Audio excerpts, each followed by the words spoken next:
Good morning. देखिए आज exercise 32 और जो कि 2024 डीबी सेट में आया हुआ है। ये एक पैसेज आता है, हिंदी में रहता है और उसको इंग्लिश में ट्रांसलेट किया जाता है। क्लियर है बच्चा?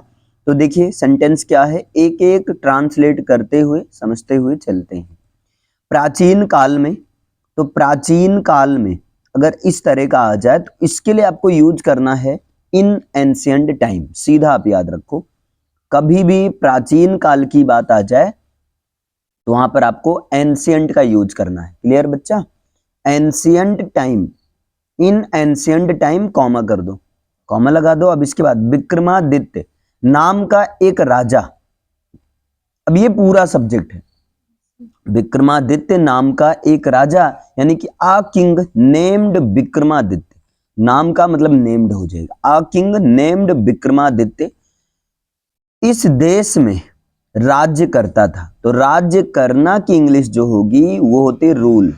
क्योंकि यहां करता था है इसलिए पास्ट इंडेफिनिट टेंस के रूल के अनुसार ये वर्ब के सेकंड फॉर्म लगेगा, रूल्ड हो जाएगा इस देश में। तो इन दिस कंट्री, पहला समझ में आया?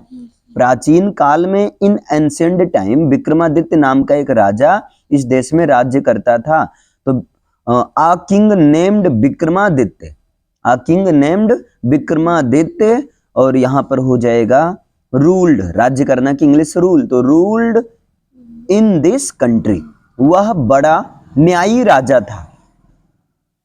अब न्यायी राजा की मीनिंग क्या होगी, या न्यायी राजा, तो न्यायी राजा को बोलते हैं जस्ट किंग। ध्यान देना, अब इस तरह से हिंदी के साथ मैं इंग्लिश को भी, इंग्लिश वर्ड को भी अंडरलाइन कर रहा हूं, इससे आपको पता चल जाएगा न्यायी राजा की मीनिंग होती है जस्ट किंग। तो वह बड़ा न्यायी राजा था, यानी कि he was a just king. अब यहां बड़ा न्यायी राजा पूरा एक में हो जाएगा, he was a just king. आज भी, है ना, आज भी लोग उसके न्याय की प्रशंसा करते हैं, आज भी। तो यानी कि इवन टुडे, आज भी के लिए क्या यूज करेंगे, इवन टुडे लोग उसके न्याय की प्रशंसा करते हैं, यानी कि पीपल। अब ये प्रेजेंट इंडेफिनिट टेंस है, तो people praise, people praise, people praise means प्रशंसा करते हैं उसके न्याय की, तो हिज जस्टिस। क्लियर है ना? प्रशंसा करने की मीनिंग क्या होती है, प्रेज। क्लियर? प्रशंसा करने की मीनिंग प्रेज, तो पीपल प्रेज, और उसके न्याय की तो हिज जस्टिस, और न्याय की मीनिंग होती है जस्टिस, याद रखिएगा। जस्टिस मीन्स होता है न्याय। बताइए क्लियर है इतना? अब इसके बाद आप नेक्स्ट देख सकते हैं, एक दिन कुछ लड़के एक गांव के पास एक जंगल में खेल रहे थे। तो एक दिन, तो इसके लिए वन डे कॉमा कुछ लड़के, कुछ लड़के यानी कि आ फ्यू बॉयज। कुछ लड़के की इंग्लिश क्या होगी, आ फ्यू बॉयज, मतलब कुछ लड़के एक गांव के पास एक जंगल में खेल रहे थे। ये पास्ट कंटिन्यूअस टेंस है, तो वर प्लेइंग मतलब खेल रहे थे इन द फॉरेस्ट, जंगल में, नियर आ विलेज यानी कि एक गांव के पास। अब नियर आ विलेज ये तो पता ही होगा ना, के पास के लिए किसका यूज किया जाता है, नियर का, तो वही यहां पर बोला गया नियर आ विलेज का मतलब एक गांव के पास। आगे देखिएगा फिर यहां पर उसके बाद क्या है, वहां उन्होंने एक मिट्टी का ढेर देखा जो पत्थर से ढका था। वहां उन्होंने, है ना, तो वहां की इंग्लिश क्या होगी, देयर। वहां की इंग्लिश क्या होगी, देयर होगी। उन्होंने के लिए क्या यूज करोगे, सारे बच्चों के लिए आया है तो दे हो जाएगा। एक मिट्टी का ढेर देखा, यहां तक देखो आप, देखा यानी कि क्या है, पास्ट इंडेफिनिट टेंस है तो सा, तो क्या हो जाएगा, दे सा दियर। दे मतलब उन्होंने, सा मतलब देखा, देयर मतलब वहां। एक मिट्टी का ढेर, इसकी इंग्लिश होगी अ हीप ऑफ डस्ट। क्या होगी, अ हीप ऑफ डस्ट, एक मिट्टी का ढेर देखा जो पत्थर से ढका था, है ना। तो डेट वाज, और ढकना की इंग्लिश कवर्ड, तो that was covered with stone, that was covered with stone. अब पत्थर से यानी कि विद स्टोन। बताइए क्लियर हुआ यहां तक? उनमें से एक लड़का उस पत्थर पर बैठ गया। उनमें से एक लड़का क्या हुआ, उस पत्थर पर बैठ गया। अब बताओ, उनमें से एक लड़का यानी कि one of those boys, one of those boys, उनमें से एक लड़का, उनमें से एक टीचर तो वन ऑफ दोज टीचर्स, उनमें से एक लड़की वन ऑफ दोज गर्ल्स। इस तरह से आपको बना देना है। तो यहां पर है उनमें से एक लड़का यानी कि वन ऑफ दोज बॉयज, उनमें से एक लड़का क्या किया, उस पत्थर पर बैठ गया, यानी कि sat on that stone. Sit sat sat ऐसे चलता है ना, तो सैट ऑन दैट स्टोन, उस पत्थर पर बैठ गया। क्लियर।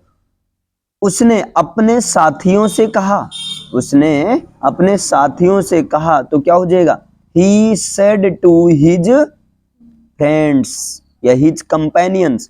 यहाँ साथियों की मीनिंग जो यूज किया गया है वो यूज किया गया कंपेनियंस। तो he said to his companions, उन्होंने अपने साथियों से कहा, क्या कहा, तुम लोग अपने मुकदमे मेरे पास लाओ, तुम लोग अपने मुकदमे मेरे पास लाओ। तो लाओ की इंग्लिश होती है ब्रिंग, तो क्या हो जाएगा, ब्रिंग योर केसेस। अब यहाँ केसेस का मतलब होता है मुकदमे, याद रखिएगा, केसेस का मतलब क्या होगा, मुकदमे। तो ब्रिंग योर केसेस, अपने मुकदमे लाओ, और वो भी कहाँ लाओ, मेरे पास। तो टू मी, क्लियर है, टू मी मतलब मेरे पास, या मेरे पास की मीनिंग क्या होगी, टू मी। मैं न्याय करूंगा, आई विल डू जस्टिस, मैं न्याय करूंगा। बताइए समझ में आया, इतना क्लियर। अगर समझ में आया तो एक बार आपको बताना है मेरे साथ। प्राचीन काल में विक्रमादित्य नाम का एक राजा इस देश में राज्य करता था। तो क्या होगा, इन एंशियंट टाइम, क्या होगा बच्चा, in ancient time a king named Vikramaditya ruled in this country. वह बड़ा न्यायी राजा था, तो he was a just king.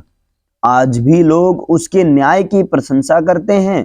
तो even today people praise his justice. एक दिन कुछ लड़के एक गांव के पास एक जंगल में खेल रहे थे।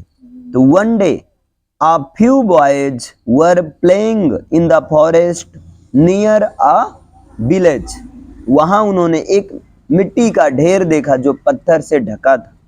तो they saw there a heap of dust, a heap of dust या soil that was covered with stone, जो कि मिट्टी पत्थर से ढका था। उनमें से एक लड़का उस पत्थर पर बैठ गया। तो one of those boys set on that stone, उनमें से एक लड़का उस पत्थर पर बैठ गया। उसने अपने साथियों से कहा, यानी कि he said to his companions, तुम लोग अपने मुकदमे मेरे पास लाओ, bring your cases to me, मैं न्याय करूंगा, I will do justice. Clear है। तो इस तरीके से आपका ये 32 एक्सरसाइज है और ये 2024 में पूछा गया था DB सेट में। Okay, thank you.